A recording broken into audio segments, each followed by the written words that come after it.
Guys, you know what time it is. It's time for the Getting After It podcast. Welcome back to the show, my friends. Very excited to talk to you today. I have been thinking a lot about how I can make all the episodes I'm doing throughout 2026 kind of play on top of each other. And if you listen to the last episode, it was all about how identity is earned and not necessarily chosen. And I feel like that's a very important lesson, especially as we go into a new year and people are setting New Year's resolution goals. And really everyone's trying to focus on just getting a little bit better than they were in 2025, which I think is great. That's how life should go. You know, you pass through a year, you do a reflection, see what you can improve, how you want to get better, and ultimately make decisions to facilitate that. So along with the last episode regarding an identity, we're going to be talking about something that I'm very proud of. Last year in 2025, I ran 2,100 miles. Throughout the year, which is something I'm proud of. Like, that was hard. It took a lot of time, it took a lot of effort. But something that surprised me is I learned a lot of lessons. Not just about running specifically, but I didn't just wake up one day and say, "Hey, you know what would help me grow? Repeated physical suffering." That's a great idea. Maybe I'll just go out and try and run 2,100 miles. I set out to run that goal. My original goal was 2,000 miles for the year, but I set out to run that goal because I wanted to get better myself. I wanted to see what I was capable of, and I wanted to test my own discipline, my consistency, and ultimately my limits, because I had never ran that many miles in a given year. And somewhere along the way, those miles, they started to teach me, and it was not just about running. Like I said, this is one theme that we're going to be having for 2026 is I'm going to be using running a lot as a metaphor for life. It's something I relate to. I know it's a lot of what other endurance athletes believe and what they preach, but there's a lot that you can take from the lessons that you learn from things like this and apply it to your life. So I learned things about patience. I learned things about discipline and how progress actually works in my own life. And if I'm honest, there are things that I wish I would have learned earlier because I think it would have made me wiser. It would have made me a better runner. And today I wanted to sit down and share 7 things I wish I knew before setting out to run those 2,100 miles. If you run, this should help you.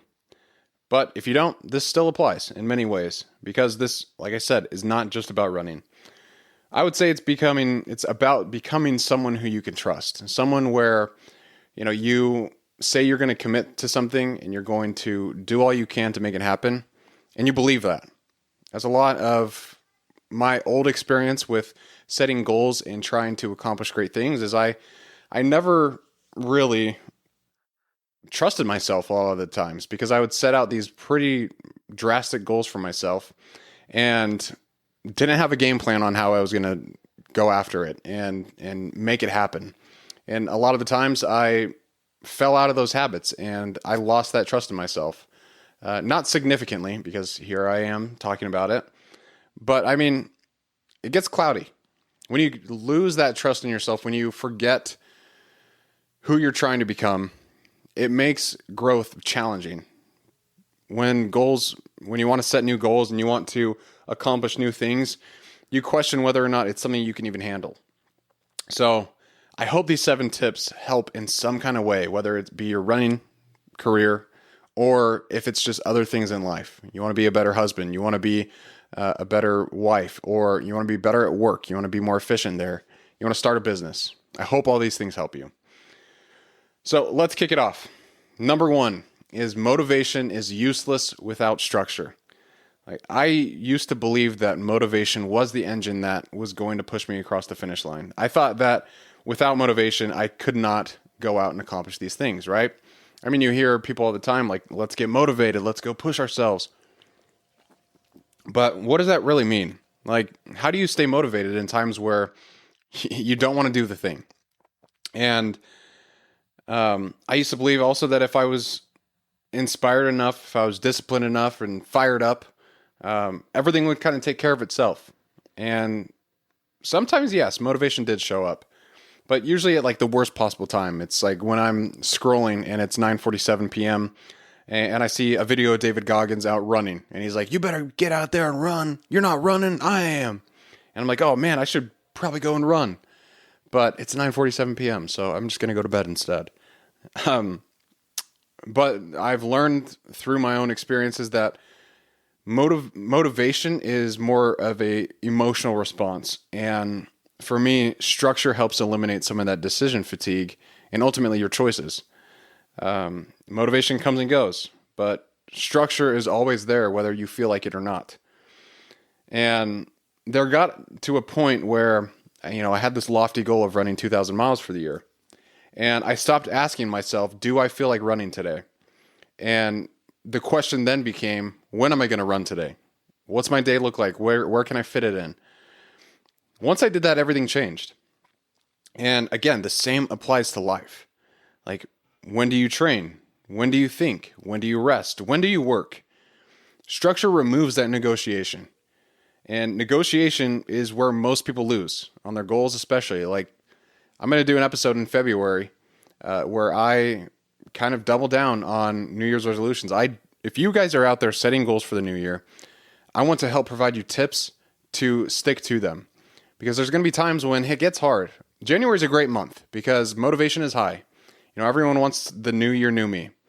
But that doesn't last long. That might last a couple weeks. Could last a few days, depending on what your goals are. But if you have a structure put in place on when you're going to train, when you're going to do the thing, when you're going to sit down and study, it makes it a little bit easier. So the actual takeaway for that is fix when you do the thing before worrying about how well you do it. So make sure that you understand when whatever habit you're trying to develop or whatever task you're trying to finish, make sure there's time in your day allocated to it. You have to have that. And yes, if I only ran when I felt motivated, I would be very great at sitting on the couch. I would not be a runner, and I would not have ran 2,100 miles. So that's what I would say is probably the number one tip I can give you is do not rely on motivation. Build a structure and maintain that structure throughout the year. Now, this one, it's going to sound like it's a lot about running, but I promise you it's not. And it's easy miles matter more than the hard ones. The reason I say this is because early on I thought that progress meant suffering. Like, it meant the hard workouts. It meant exhaustion. That feeling like you really earned that workout, right? Your body is trembling at the end and you're exhausted. You're on the floor in a sweat angel, But most of the miles that actually moved the needle for me, they were the boring ones. They were zone 2, easy, very unsexy, and ultimately quiet. I wasn't out there pushing myself, in zone 4 all the time like I was for my sub 3 marathon. And those miles to me did not feel impressive. They didn't make great stories. Like I wasn't going home and telling Allie, guess how fast I ran my miles today, or guess what I did at the gym today. No, I came home and I said, hey, I ran another 5 miles and lifted. Or the next day, hey, I ran 10 miles and I'm feeling great. But those days stacked up on each other. And I've learned that the hard days tests you. They test you in ways. They test your mental capacity to deal with the issue. They test your physical capacity to be able to stay in the game and push yourself in those ways. Emotionally, they'll test you. But for me, the easy days built me. So the hard days test you and the easy days will build you. Life works that same exact way. People tend to chase intensity when they should chase sustainability instead. Like, you don't need to win all the time. It's fun to win. It feels good to win. It feels good to do your best all the time. I learned very early on that leads to burnout. And when you encounter burnout when you're trying to pursue goals, it can be very discouraging, because here you are with this big goal ahead of you. You have all these expectations set for you, and you just don't have it in you to keep showing up and trying.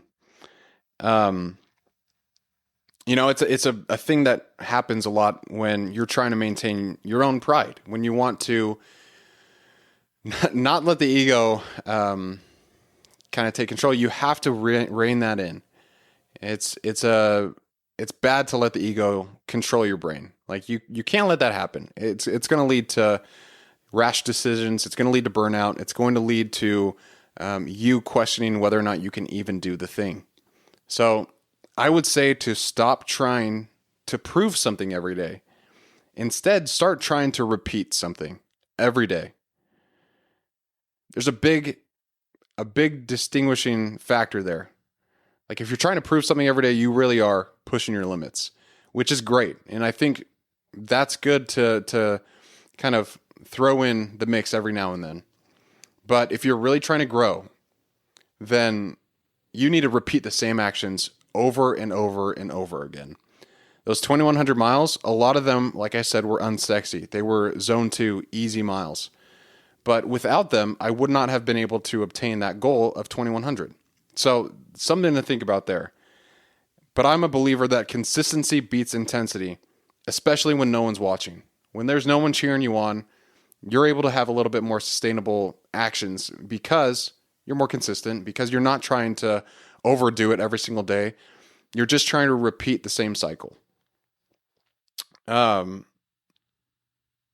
number 3 that I would have for you, and this goes a lot along with the last episode that I recorded about identity, and this is identity changes after action and not before. This one's very important to me because I didn't feel like a runner before I came one, and I didn't wake up confident. I didn't feel disciplined. I didn't feel like someone who had it all figured out. And I still don't have it all figured out. But the key difference is I acted first. I showed up when I was tired, when I was unsure, and when I was very imperfect, especially in the beginning. My running form was all over the place. I hadn't dialed in my nutrition, and a lot of my runs were imperfect. That led to some injuries. That led to inconsistent training, and it led to a little bit of burnout, but I was very dedicated to making that happen. So I tried my best to make sure I was doing the things that I said I was going to do. And that meant I had to show up tired, and I had to make sure that even if it was imperfect, I was still trying to do my best. And eventually my behavior changed how I saw myself, because that's the part that a lot of people miss. Is identity is not a decision. I heard this metaphor where someone was talking about identity, and they said it's more of a receipt. You know, it's like, you know, you hear all the time, like, bring the receipts. Let's hear it. Where's the evidence? And that's a lot of how identity works for me, because if you have that evidence of that you are who you say you are, then that identity has become you. You've earned it. And you don't become disciplined and then act disciplined. You act disciplined and then you eventually believe that you are. This is true for confidence. It's true for mental toughness, for faith, for leadership, and for consistency. And all those things require you to act first in the beginning and repeat them over time until you actually start to believe that you are a confident person or you are a consistent person. Those results will come, but act first. And the question I would have you ask yourself here is, what would the disciplined version of me do today? And then sit with that thought for a minute and really think about it. And then do that. And don't wait to feel ready. Number 4, you can't outrun poor recovery. This one hits a little close to home because I basically injured myself. If you're listening to this in the past few weeks, you understand I'm going through quadricep tendonitis, and it sucks. Yesterday on my trail run with my brother, I actually had to cut it short because my knee was flaring up and it hurt really bad. And I didn't want to risk making it even worse. So there are some things, and this is, again, I'm learning all these. I'm learning these tips. I'm practicing them. But recovery is one piece that I always overlooked. I thought it was a suggestion. You know, it's sleep when you can, or stretch if you remember it, and fuel eventually throughout the day. You know, if you miss a few, who cares? And it turns out your body is the one that will tell you whether or not you are recovered enough, and whether you are taking care of it, whether you're treating it with respect the way that you should. You ignore recovery long enough and it collects payment with interest. It comes back as a tax collector and says, hey, pay up. If you don't pay up, you're going to jail, which in this metaphor is you're going on the couch injured. This again applies beyond running. Burnout doesn't happen overnight. It happens quietly through small neglects. Like, I've learned through the past few weeks that rest is not weakness. In a sense, it is maintenance. And recovery is not quitting. It's staying in the long game, which should be the goal for every single one of us. We want to stay in the long game so we can accomplish great things throughout our lives. And that only comes if we're listening to our bodies, if we are taking care of them, if we're respecting them. Like, you can't just expect it to go out. If you've never ran an ultra marathon and all you do is run, and never stop, something's going to break. Like, you don't have the systems built up. You don't have the body built up yet to get to that point. But it comes through taking care of it, to listening to your body. And I've been doing that a lot more these past few weeks, is really listening to my body. And it's why I cut my run short yesterday. But I will do things like I'll ice my knee. I will stretch a lot. I've just been trying to get in the routine of having recovery be a priority in my actual physical fitness routine. And it's made quite the difference. Like, my body is already thanking me for doing these things. But also, like, eating more protein, eating foods that will aid in recovery. It seems so easy. It seems way too easy to even have to worry about. But what I've learned is that the easy things work. And boring still works. Even though it sucks to do sometimes, the boring actions are what lead to that long-term success and that longevity. But what I would do is if you're struggling with this, schedule recovery like you do with your own training, and protect your sleep. Make sure you're fueling enough, and also protect your mind. Like, make sure that you are spending time not letting your thoughts or your emotions get out of whack. Because when that happens, achieving goals, in my opinion, it becomes very difficult, because you don't know what to focus on. You don't know if you can even handle the load that you're trying to carry. It's difficult. If you don't plan rest, your body will plan it for you, and it won't ask you nicely. It will come with fire. Just like with what happened to my knee. Like, I didn't treat my body with respect as I probably should have, and my body let me know. And it sucks, but I'm getting better. The same thing can happen to you. If you're not planning to recover, if you're not taking time to stay off of work, to spend time with your family, to kind of get a moment where you're decompressing and detaching from the things that are keeping you down. Recovery is crucial for long-term success. Tip number 5.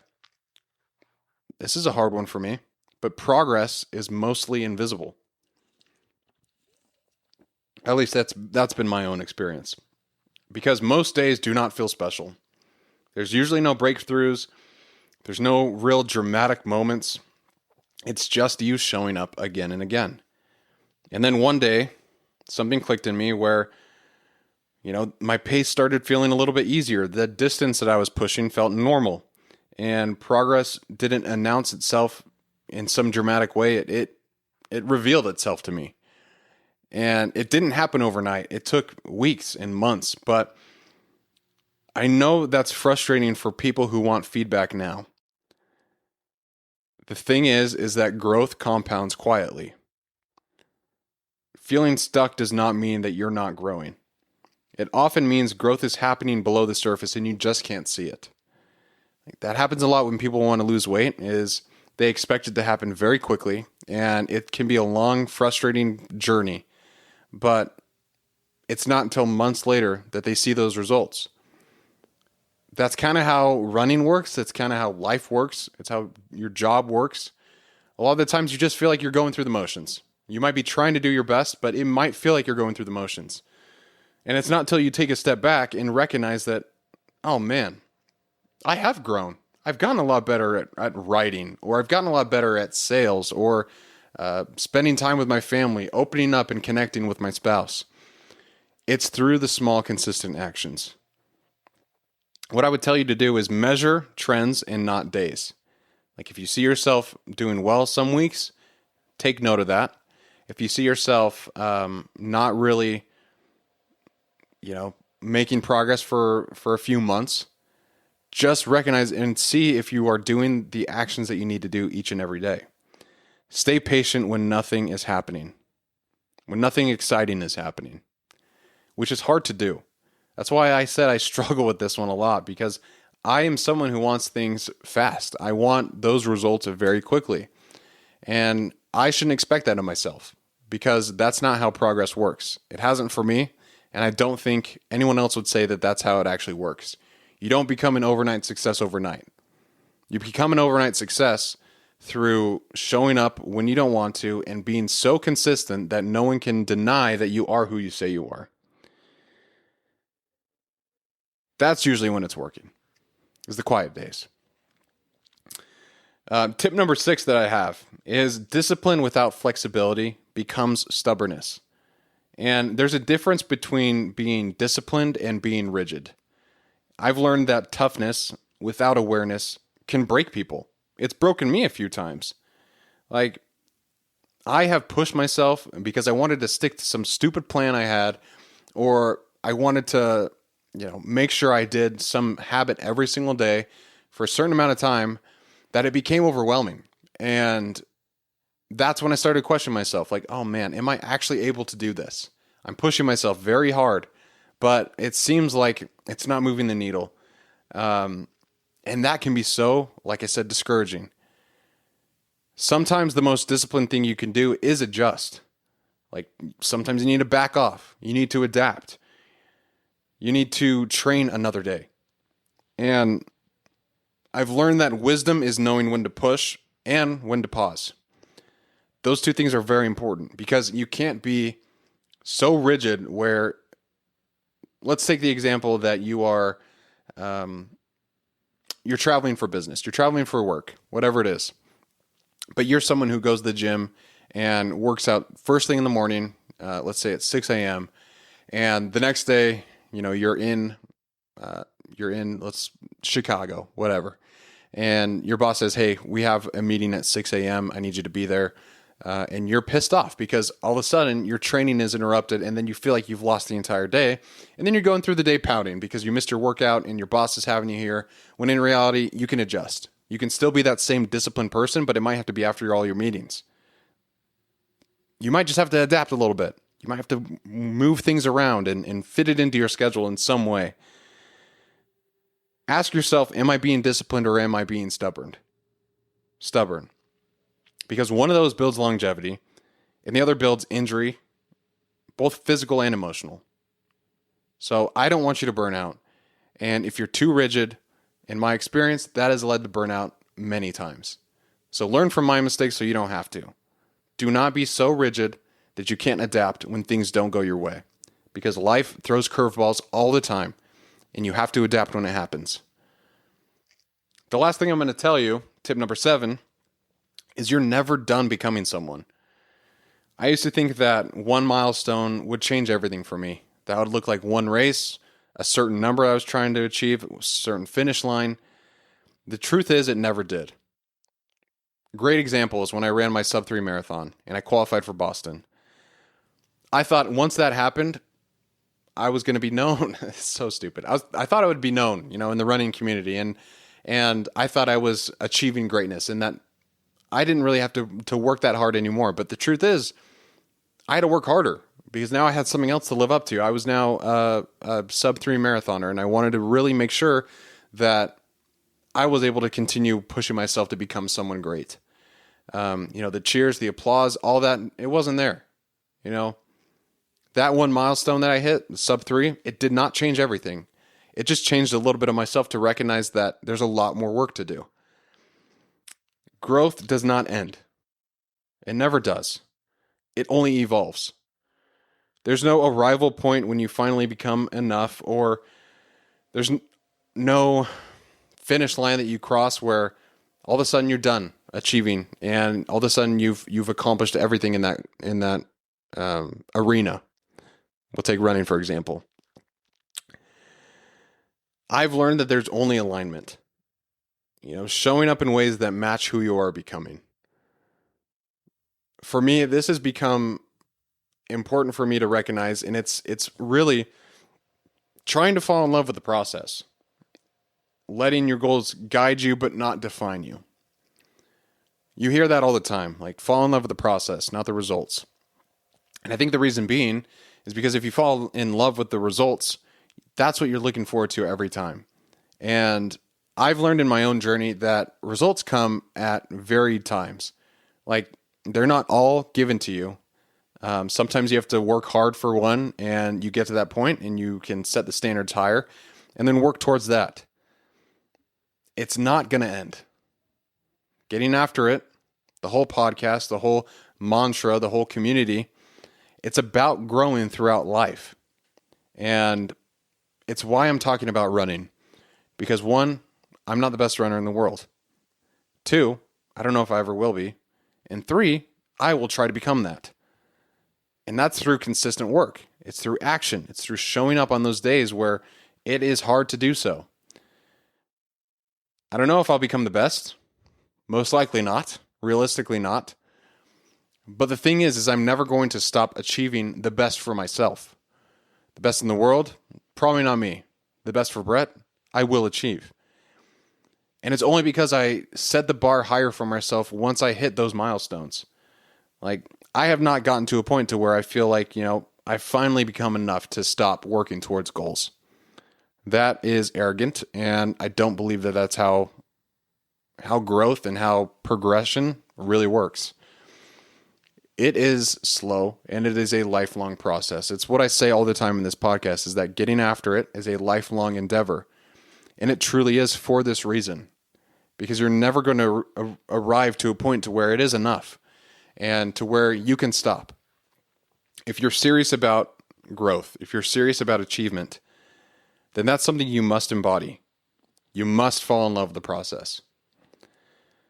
Running 2,100 miles didn't make me special at all. Like, I'm not trying to say that I'm great by running 2,100 miles. I don't think that's the case. There's lots of people who do way more than me. But showing up consistently made me trust myself that I can do great things. And that's the real win here. You don't need to copy these miles. You don't need to try and run 2,100 miles. And you don't need to run an ultra race. But you just need one thing that you'll consistently do, especially when nobody is watching. That's how you will earn your identity. It's how it's happened for me. And if I had these lessons at the beginning of my journey last year, I think I probably would have gone about the goals a little bit better. I would have protected my body better. I would have recognized that on the days where it feels like I'm not moving the needle, that it is moving, just beneath the surface. That's how progress has worked for me. That's how growth has worked in my life. And a lot of the times, this podcast is a great example of that too, because I expect these great results. I'm at 172 episodes. You're listening to this at 172. And I thought by now, it would be bigger than it is. But I just set the bar higher for myself. I say, okay, well, it's not there yet. So what do I need to do to get it there? And I hope you can tell, but I'm trying to refine my content for you all. I'm trying to make it a little bit more realistic for you, more actionable for you, and more helpful. At the end of the day, I want to provide value to you because you're giving me time, and I'm trying to give you something that you can take into your life and apply it in many different ways. That's what I want to do.